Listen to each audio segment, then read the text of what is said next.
You about ready? 5, 4.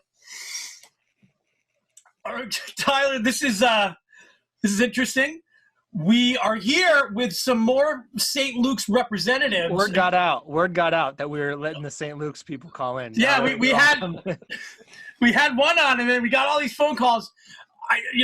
We have Mr. Wellness here, which I have to admit, no offense, I'm a little excited about. But I want to make sure that both of you guys can introduce yourselves so we can, and we're here today to kind of talk some best practices and ways to keep ourselves safe. So do you mind introducing yourselves? Steve, go ahead. So my name is Steve Andrews. I'm the Senior Network Director for Editorial Services at St. Luke's, and that just means I write a lot of stuff. That's right. And I'm Jeff Hartney, otherwise known as Mr. Wellness. Can we dive into Mr. What? It's a very vague title. Well, I'm just Steve, not that. Steve had this like long title, and there you can Mr. Wellness. This it's very vague. I'm just not that creative of a person. No. Obviously, Mr. Wellness, I have a show called Wellness 101. We partnered with St. Luke's, where we release a new episode every 2 weeks. Now, as of recently, we've been doing it every week, trying to get some information out there about the coronavirus. But normally we do every 2 weeks on some lighthearted, fun stuff about health and wellness. Okay. All right. I think it's fun that, what is the thing, I don't know the medical term. I know what a stethoscope is. What is this thing on your head that keeps going? It's invisible and then it's not invisible. Yeah, I know. This green screen is worse than what I do. So I don't know exactly the technical term. I just call it a doctor's mirror, and I actually have to turn it around. So it is an actual mirror, but when I shoot on the green screen, it gets all tweaked out. So I just kind of flip it around. George, you were actually right. It's called a thing. Yeah,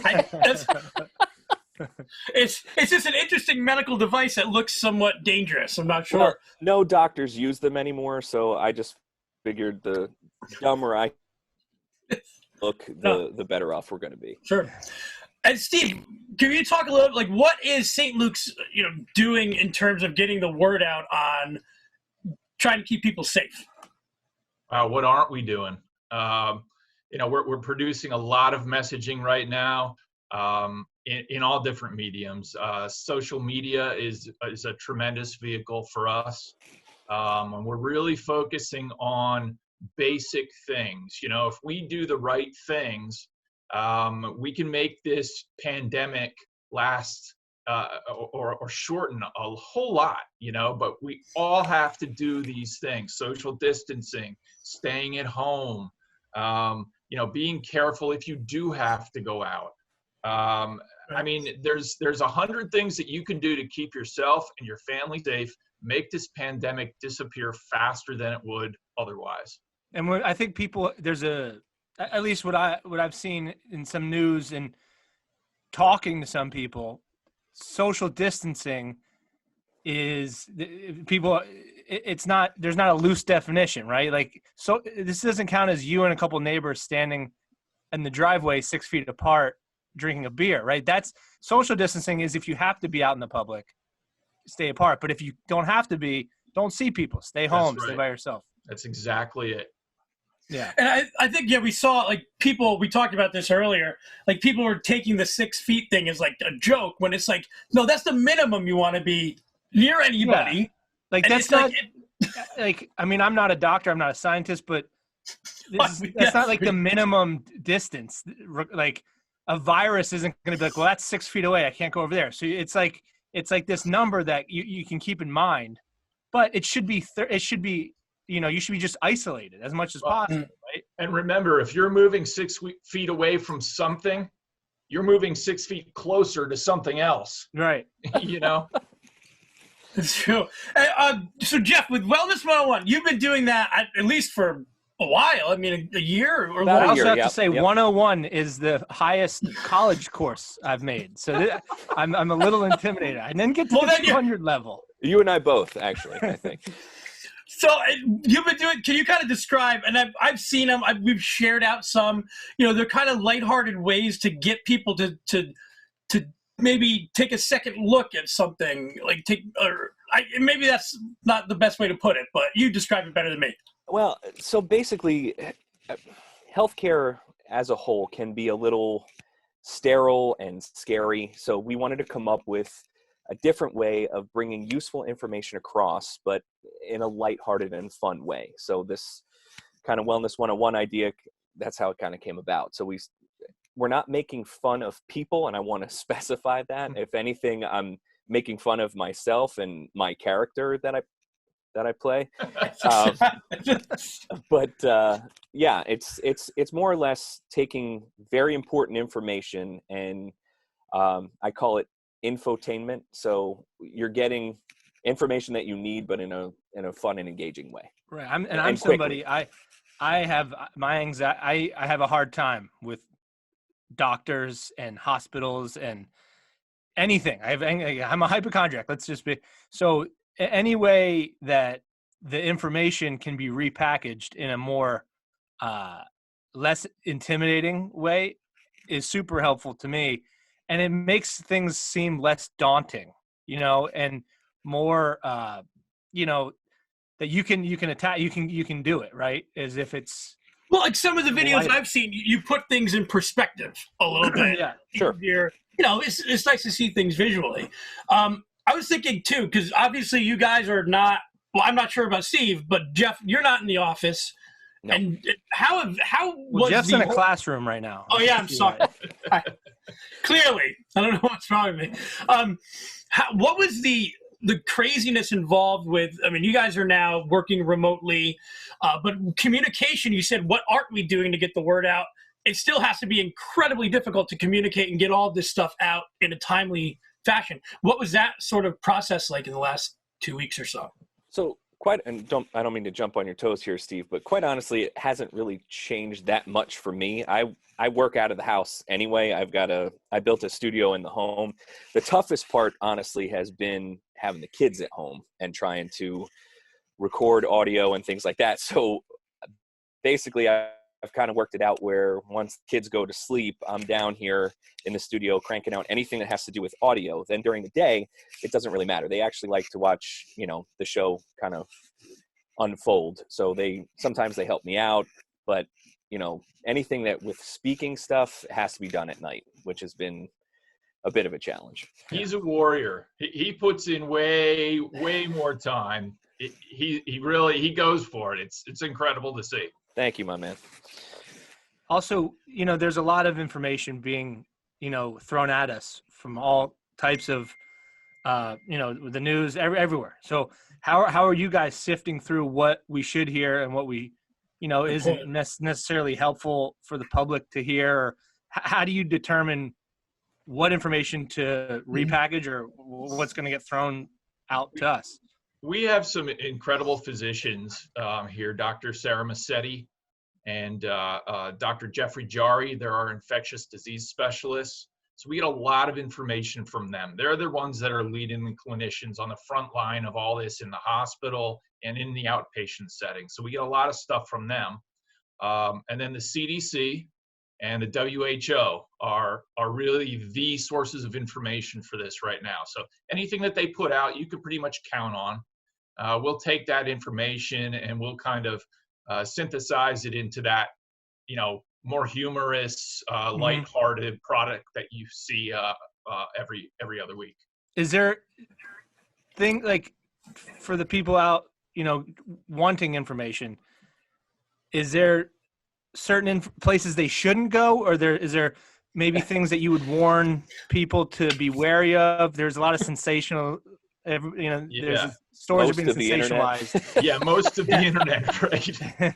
Well, yeah, wouldn't it be like, hey, the sources you just named, like, go to them and nowhere else? That's it. Don't drink bleach. Don't eat the rocks out of your fish tank, okay? None of that's going to work. Yeah. CDC and WHO, any respected hospital. The Lehigh Valley is super lucky to have two great hospital systems in it. Agreed. Those are your sources of info. Mm-hmm. Perfect. And that's what gets scary. Like, social media and all this technology has been insanely helpful. I mean, we've been able to do, this is like the 50th video. But on the flip side is it's also very easy to get disinformation out. And there's people in the world who enjoy doing stuff like that. So that's why I think it's important, like you guys just said, go to the reputable sources and kind of forget the rest. Right. I would agree. Continue to wash your hands and stay home, right? That's basically what. Wash your hands. Don't touch your face. Stay home. And that's pretty much it. Yeah. If everybody can adhere to those rules as much as possible. Better off. Yeah. Yeah.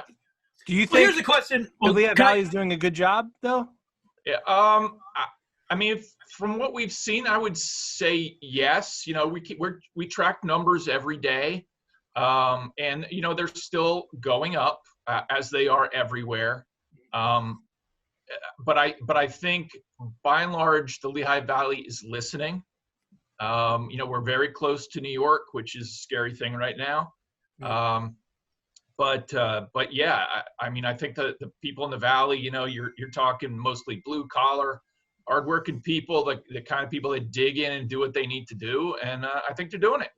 Awesome. And Mr. Wellness, I would ask, if you do have to go, I just had to make a run to Valley Farm to just get some necessities. You know, we had to restock. You know, I have a 4-year-old. For some people, it's not just feasible that they can stay in their house to April 30th. So when you do have to go somewhere that is necessary, like a supermarket, what are some things that you can do to protect yourselves and maybe other people around you? I mean, honestly, I think it's just using common sense.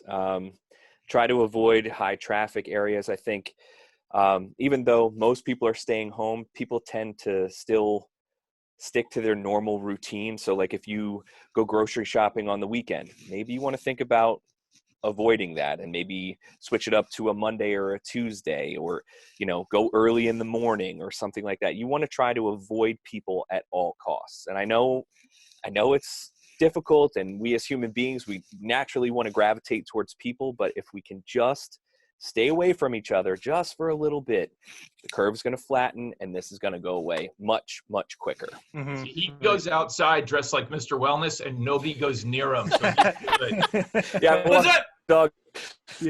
People are just My yelling one across the friend- street. What's that thing on your head? What is that? My one friend said he got a mask and he made it like as weird as possible so that people like wouldn't want to talk to him. That's why I was suggesting we should just have my comedy shows happen everywhere, right? Because nobody's ever coming to see those. Like trying to Tyler get my- Rothrock. I'm trying to get my wife to make me one that looks like Deadpool. Yeah, that's a good idea, actually. My wife and I, we made one out of a baby diaper the other day. That doesn't sound good. I don't like No, that. not a I'm used sure one. it works. Obviously. Yeah, it does work. I would caution, you do have to cut it. So Yeah. I would caution, like shake it out real good, because all the absorbency stuff gets all up in your nose and Yeah, I won't be doing that. I mean, unless I have to. If it last comes to resort type stuff, you know. So, what are you guys like? Not plans here, but what is the plan of attack, so to speak, going forward? Is it a day-to-day thing, or do you wake up and say, "Hey, what more information do we have?" Now we meet and go from there. So I think we have a pretty extensive list on topics that we want to cover. Like I said, normally we roll out every 2 weeks. We bumped it up to one a week. If we need more than that, we'll do that, right, Steve? Absolutely. There's millions of topics literally that we could cover. Everything from washing your hands to what to do if you get sick, to how to take care of your kids. I mean, you name it, we can cover it. We have we're not boxed into a certain time frame. We can do minute-long episodes or 3-minute-long episodes. Whatever we need to do. And if people want to get information right now, what is the website again? I know that we got it on earlier, but the resource website for this. It's sluhn.org/COVID-19. Okay. All right. Well, And yeah, I have one last question. Well, Tyler, you go first. You go ahead. Well, I just wanted to speak for me and you and a lot of people. And I know you probably don't have direct contact with your experts over there, but we're appreciating them more than ever. And just maybe send a thank you from the people of the Lehigh Valley and Lehigh Valley with Love that, you know, they're doing amazing stuff, and, you know, they're basically, it doesn't go unnoticed, and we know how hard they're working for us, you know. Yeah, we appreciate that. I mean, it's same goes for me to all the clinicians. They're incredible people. You know, you think you have it tough if you're working 40, 50 hours a week. They're practically living there. Yeah. Right. Hey, I have one question though. Steve, does anybody ask you like if you're Dr. Steven Andrews? Like Never. No? Like the famous sports guy? Maybe I watched too much ESPN. I don't know.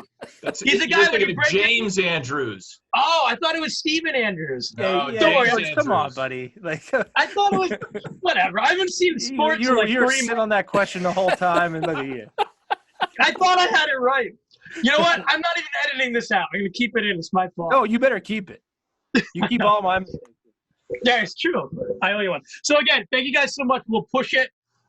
We'll make sure that we push out the website. We appreciate all the stuff that you're doing. Yeah, and thanks to you guys too. Thanks. I mean, you know, without the man or the people get the message out. Getting the message out, it's hard for people to hear it, right? So thank you guys for what you're doing.